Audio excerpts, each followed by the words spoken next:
Are you falling in a spiritual trap? 7 warning signs that your spiritual path is headed for pitfall. I see everything, he said. We were at the park practicing the Dao Saber sword play when he came over to network. Although he claimed to be spiritually awakened, my inclination shivers at the thought of his next words. He picked up the Dao Saber and swung the sword like a Viking swinging his cold steel axe. As I asked him where he learned how to swing like that, he, praising himself, exclaimed, "I learned all my moves by the power of the Jedi." And before you know it, he argued with everyone there on why you should use a lot of psychedelic drugs to get into the state of meditation instead of learning it at will. I have an energy healing teacher with me who was also able to see the ingenuity of the man's words and aura as we stayed silent. We have seen him, yet he was not able to see us, and with eyes of sympathy, we could only wish for the man to not have fallen to the pitfalls and the spiritual traps we know all too well. In the journey to our spiritual evolution, there will be many pitfalls and traps that will blind us from our path. The better you avoid these traps, the better you are to know. Where you are on your spiritual path, here are the 7 signs that you may be headed for a spiritual pitfall and how to relieve yourself from it. 1. Spiritual superiority complex. This is the one I've seen with the so-called spiritual gurus and mostly with people who are just starting out with awakening to the spiritual reality on their own. The first taste of power and liberation can cause the mind to believe himself highest among all the ants of the nation. He sees himself as a highly evolved being while everyone else as less evolved and less enlightened. He is too spiritual for this world, too spiritual to help others, and too spiritual to do anything. Yet, when they run around exclaiming we are all gods, they do not realize the fact that they get hurt when I kick them in the knee. The ego is smart. It can mold itself to identify with spiritual things. The ego wraps itself in spiritual clothing, spiritual tools, vegetarian diet, knowing exotic and spiritual words, strange ornaments and design, and acting like a spiritual saint. It's all an illusion. If all of these were to be taken away from you, would it cause suffering? That is the test. For if it does, then it was the ego's doing and not truly yours. To combat the spiritual superiority complex, we are to be ever humble with ourselves. 2. Righteous condemnation. There are 2 forms of condemnation, by devotion and by difference. Condemnation by devotion. A form of liberation can also be a way of enslavement.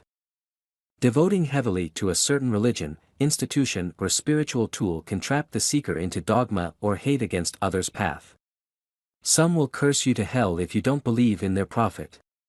But you must think for yourself that the beginning of the universe is here before any prophet or path set foot on earth, and the spiritual path is laid out before our incarnation. And if you must believe in one prophet, then everyone else who hasn't been able to see that prophet, be it they live in Antarctica or in the other side of the world, will never have the chance to seek spiritual pursuit or become their own master.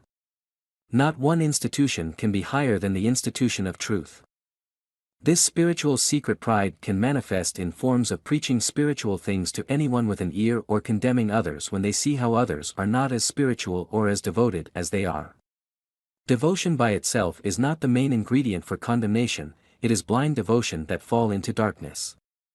If you cannot answer why you are following your path, then you are blindly following. Once the devoted or deluded man finds himself above others spiritually, he began to believe he is more powerful than he really is. Condemnation by difference. Fights, hatred, and wars break out from a difference in beliefs. It is when one party cannot tolerate the other in their differences that we have spiritual unrest. The lower human mind has a bias that their belief is the right one and that others should follow it. With us or against us mentality, once a person finds what works for them, they usually believe that it is the only way and everyone should do it their way or go the highway. Then they develop a sense of intolerance for others. Spiritual journey. What use of a spiritual path if it leads to intolerance from other people? Both parties are blind to see the truth of reality.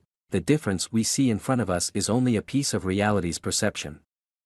When we put the piece together, we realize that there are no differences, and what difference truly is but unity hidden in plain sight. For example, we think cold is the opposite of hot, but in actuality, cold and hot is the same thing. If you look at the thermostat, cold is on the same scale as hot, just on the different end of the pole. there is no starting point on where hot ends and cold begins. When we hold on to a belief so strongly, we fail to see what is in front of us, thus. Be open-minded and learn from everyone even if their beliefs are extremely different from yours. 3. Taking things literally. I've many times seen those who were doing astral projection or past life regression and then come to believe that they are the reincarnation of Bob Marley or Jesus Christ. First, the astral realm is as real as the physical world. Second, you're just tripping. Your astral projection or past life regression is not as real as you would hope it to be.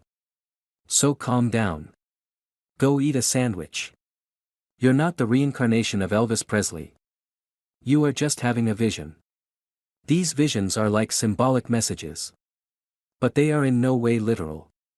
Yes, these peak experiences are so extreme that it feels real. However, one must realize the illusion of it all, the flux nature instead of its fixity of reality.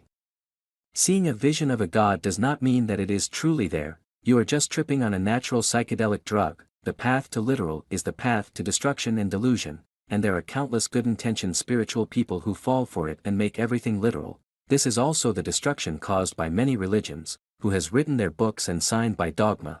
One example is the Bible, an occult book of truth filled with hidden meanings and allegories which should not be taken literally, or the seeker will fall into delusion and dogma. Don't take anything literal. Don't give up your mind and sanity to an unknown vision or experience. Instead, seek to learn what it means to you and its hidden meanings. 4. Overhelping sympathy. When you begin the path to spiritual journey, you will naturally want to help others, you will want to connect with people, you will be naturally serve others and heal others the best you can, but by overdoing it, you are setting yourself up for being stepped on and tossed aside, your energy will be drained and your spiritual sanity lost in confusion.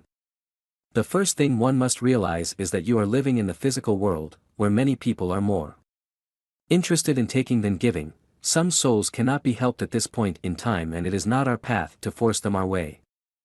You can lead a horse to water but you can't make it drink. To make sure you stay centered in your life, set boundaries with yourself and others and don't overhelp or overstay your welcome. 5. Become an extremist. The extremist comes in after rejecting the current paradigm.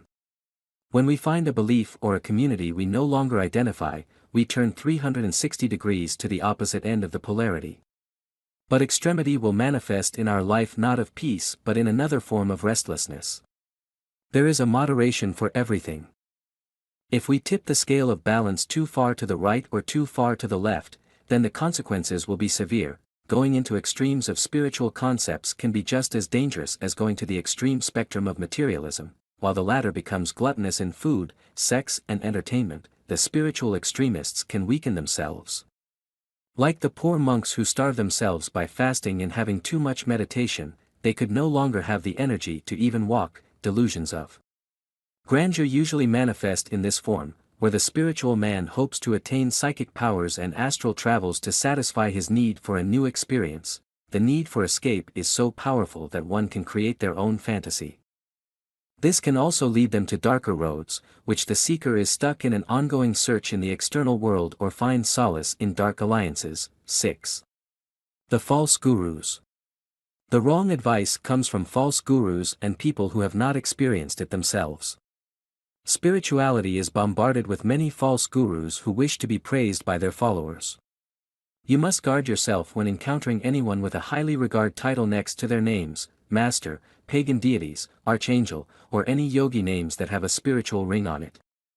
False gurus will play on your preconceived ideas of what an enlightened person looks like, sounds like, and act like.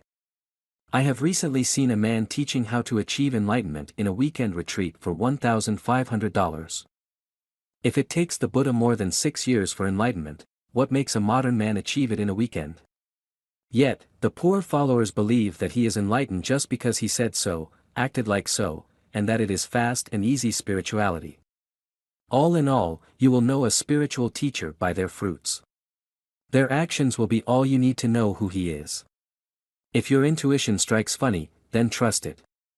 Have discernment to find the advice that will point you in the right direction. Your intuition will also help you with that. 7. Spiritual materialism. The seeker's intent is the most important part in spiritual growth. Now there is nothing wrong with wanting a relationship, wealth, health, or power, but going into spirituality with the sole purpose to use it like a machine will soon give you a fatal error that traps you. Like the materialist, spiritual materialism uses spiritual knowledge only for materialistic goals. The spiritual materialist begins by reading and buying a lot of spiritual products. They believe that the more they are exposed to any spiritual information, the sooner things will begin to click. They rather spend their time talking and reading about spiritual books than to actually live spiritually and perfecting their inner self. Even after the relaxing and enlightening experience one may have, they always felt like they are missing something. That is the downfall, the error of relying only on external information for spiritual progress. When the spiritual seeker relies outside for spiritual understanding, he not only falls prey to business gurus but he aims to seek external validation for his existence. In the end, he wastes large sums of money for people to tell him what he already knows and wastes time which he could be using to further his practices. Of course, reading spiritual information will help you in your path, but the real spiritual progress is made through practice, not listening for 48 hours on a DVD about 178 different kinds of meditation. Truth is found within, and unless you find it inside you, your faith will waver. Intellectual stimulation is not a substitute for spiritual experiences. Are you falling in a spiritual trap? It is okay to find yourself in these situations, for I have been there myself. The important thing is to recognize it and learn from it. Humbleness, receptiveness, and discernment are the ingredients to get yourself out of a spiritual traps.